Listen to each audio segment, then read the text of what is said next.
ખેડૂત ભાઈઓ, મે મહિનાની 3-4 તારીખથી આપણા ગુજરાતના ઉત્તર સીમાડેથી વાદળોની શરૂઆત થઈ ગઈ અને લગભગ 4-5 તારીખથી આપણા ગુજરાતમાં માવઠાના વરસાદની પણ શરૂઆત થઈ ગઈ. માવઠાનો વરસાદ, આ માવઠામાં આપણે જોઈએ તો વીતેલા ઘણા વર્ષો દરમિયાન આ પ્રકારનો ધોધમાર માવઠાનો વરસાદ ઓછો થયો હોય અને આ વર્ષે આપણને એનું રૌદ્ર સ્વરૂપ જે કાંઈ જોવા મળ્યું છે એનાથી આપણા ઉનાળુ વાવેતરના પાકોને તો બહુ મોટું નુકસાન થયું છે, પણ પેઢીઓથી ઉછેરેલા આપણા જે કાંઈ ખેતી પાક આપતા ફળ ઝાડો હોય એ ફળ ઝાડોમાં પણ બહુ મોટું આપણને નુકસાન થયું છે. એટલે કે લગભગ એક પેઢીનું નુકસાન થયું છે એવું આપણે કહી શકીએ. આપણા આંબાના ઝાડ, ચીકુના ઝાડ, આ બધા ઝાડને આપણે જ્યારે પવનની આંટીઓમાં જમીન દોસ્ત થતા જોઈએ છીએ ત્યારે કેરી ખરી જવી એ એક સિઝનનું નુકસાન છે, પણ આંબો પડી જવો, ચીકુ પડી જવા કે આપણું લીંબુનું ઝાડ ઉથળી પડવું, આ આપણી 10, 20 કે 25 વર્ષની નુકસાની હોય છે મિત્રો. પણ આખરે કુદરત જે કાંઈ નિર્ણય કરે છે એની સામે આપણે સામાન્ય માણસો કશું જ કરી શકતા નથી. માત્ર આપણી બરબાદીનું દ્રશ્ય આપણે જોઈ શકીએ છીએ અને આપણી નજર સામે થતી આપણી બરબાદીથી જે કાંઈ પીડા આપણે અનુભવવાની હોય એ પીડા આપણે અનુભવીએ છીએ. જે ખેતરોમાં આપણું ઉનાળુ પાકનું વાવેતર હતું, ઝાડ છોડ આપણા હતા, એમાં જે કાંઈ નુકસાન થયું છે એ નુકસાનને આ વાતાવરણનો સમયગાળો પૂરો થયા પછી વાતાવરણ ક્યારે ખુલે છે, કેવા રૂપમાં ખુલે છે, એના આધારે આપણે આપણું નુકસાન અંતિમ રૂપમાં નક્કી કરી શકીએ. પણ આપણા જે ખુલ્લા ખેતરો પડ્યા છે જેમાં કોઈ વાવેતર નહોતું અને નજીકના દિવસોમાં હજી પણ આપણે કોઈ વાવેતર એમાં કરવા ન માંગતા હોઈએ, એટલે કે ચોમાસું શરૂ થાય ત્યારે આપણે એમાં વાવેતર કરવાના હોઈએ, આવી જે આપણી જમીનો હોય એ જમીનોમાં આ માવઠા પછી ખેતી, એટલે કે ચોમાસા પહેલાની આપણી જે કાંઈ ખેતીની જરૂરિયાત હોય એ જરૂરિયાતના આધારે આપણે એમાં ખેતી કરીશું. હવે એ જે ખેતી કરવાની છે આપણે આપણા પડેલા ખેતરોમાં, એ ખેતરોમાં માવઠા પછીની ખેતી આપણે કેટલા દિવસે કરીએ તો એકંદર આપણને વિશેષ લાભ થવાની શક્યતા છે, એ મુદ્દો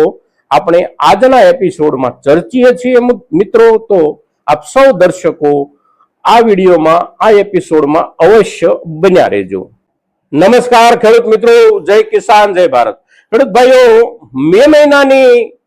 5 તારીખ, 7 તારીખ કે 10 તારીખ અને આ દિવસો દરમિયાન હંમેશા મોટા ભાગે આપણા વૈશાખ મહિનાની પણ શરૂઆત થઈ ગયેલી હોય છે. એટલે આપણે આપણા ચોમાસાના વાવેતરોને ધ્યાનમાં લઈને આપણું ખેતી કામ આરંભતા હોઈએ છીએ અને એ જ ખેતી કામ આપણે કરતા હોઈએ છીએ. એમાં દર વર્ષ કરતા આ વર્ષે હવે લગભગ આપણા સંપૂર્ણ ગુજરાતમાં સ્થિતિ બદલાઈ ગઈ છે. કારણ કે જમીન આપણી હંમેશા આ સમય દરમિયાન બિલકુલ સૂકી અને કોરી હોય છે, એટલે ખેતીના કેટલાક કામોમાં આપણને મુશ્કેલી પડતી હોય છે. પણ આ વર્ષે જ્યારે માવઠું થયું છે અને માવઠાના વરસાદનું પ્રમાણ પણ એકંદર ઘણું બધું વધારે છે, આપણે એવું પણ કહી શકીએ કે વાવણી વખતે પ્રથમ વરસાદ જે થાય અને એનું જે પ્રમાણ હોય સામાન્ય રૂપમાં, અને જે પ્રમાણથી આપણો વાવવાનો, અગર તો વાવેલો પાક ઉગી જવાની સંભાવનાઓ હોય એ દરજ્જે વરસાદ થયો છે આપણા ગુજરાતમાં માવઠાનો. પણ આ વરસાદથી આપણે આપણા ચોમાસુ પાકને વાવી શકતા પણ નથી, ઉગાડી શકતા પણ નથી. આપણે આ વરસાદ પછી ચોમાસાના આપણા વાવેતરને માટે અનુરૂપ ખેતી કામ કરવાનું છે. હવે આ જે ખેતી કામ આપણે કરવાનું છે એ ગયા વર્ષ કે એના પહેલાનું વર્ષ કે વીતેલા વર્ષો દરમિયાન જ્યારે જ્યારે માવઠાના સંજોગો આ સમય દરમિયાન ન હોય ત્યારની અને અત્યારની આપણી જમીનની પરિસ્થિતિમાં બહુ મોટો ફેરફાર આવી ગયો છે. અત્યારે આપણે હવે આપણા ખેતરોમાં ખરાડ થઈએ કોઈ પણ કામ કરીશું તો સારી રીતે થઈ શકશે, કારણ કે જમીન છે એ ભેજવાળી થઈ ગઈ છે. સંપૂર્ણપણે જમીનમાં લગભગ કોઈ વિસ્તારમાં ઢેફા પલળ્યા વિનાના બાકી રહ્યા હોય એવી પરિસ્થિતિ નથી. ધડો પણ આપણો જમીનનો પલળી ગયો છે સારી રીતે. હવે આ સંજોગોમાં આપણે ખેતી જ્યારે કરવી છે ત્યારે વરસાદનું જે વાતાવરણ છે એ વાતાવરણ સ્વચ્છ વાતાવરણમાં બદલાઈ જાય અને તડકો પડવાની શરૂઆત થાય પછી આપણે કેટલા દિવસે ખેતી કામ શરૂ કરવું જોઈએ. તો મોટા ભાગે ખેતીના મુદ્દામાં આપણા ખેડૂતો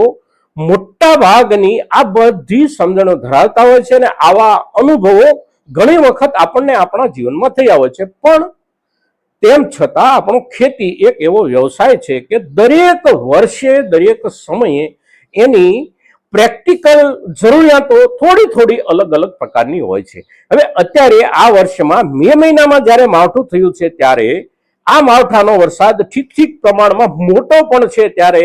હવે પછી આપણે જ્યારે ચોમાસું વાવેતરના પાયાની જરૂરિયાતના ખેતી કાર્યો કરવાની શરૂઆત કરવાની થાય ત્યારે આપણે અત્યારના માવઠાના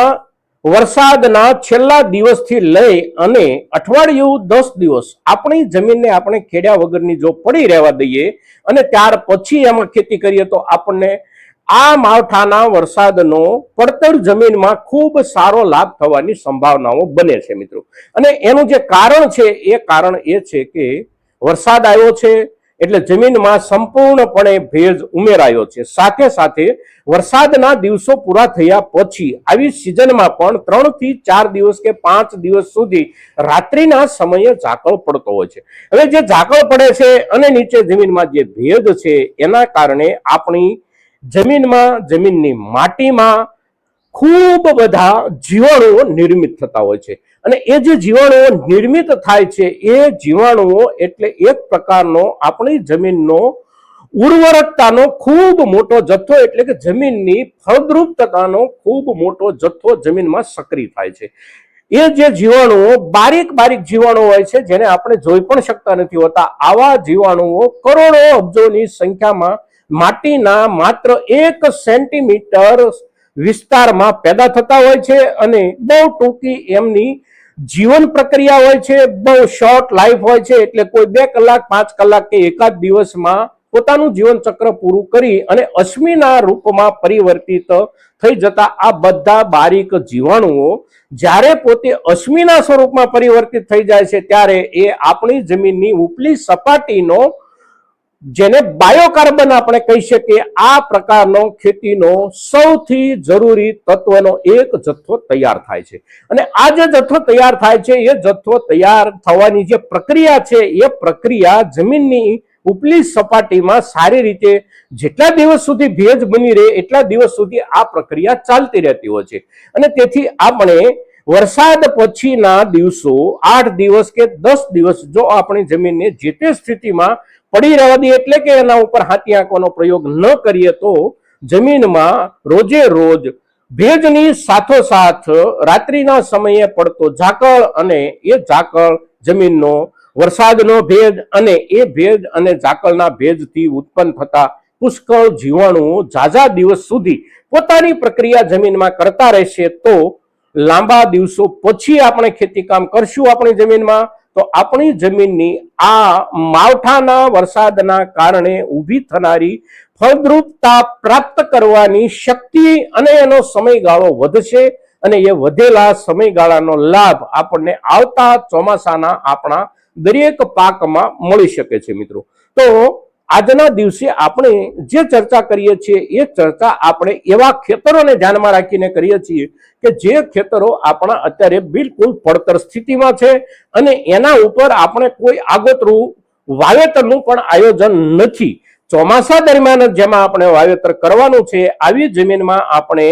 8 દિવસ 10 દિવસ જવા દીધા પછી ખેતી કરીએ તો પણ સમયના હિસાબથી આપણે મોડા નહીં પડીએ અને આ સમયગાળો જો આપણે સાચવી લઈશું તો આપણી જમીનની કુદરતી ફળદ્રુપતા ખૂબ સારી રીતે સુધરવાની જે કાંઈ શક્યતાઓ બને છે એ શક્યતાઓને ધ્યાનમાં રાખી અને આપણે માવઠા પછીની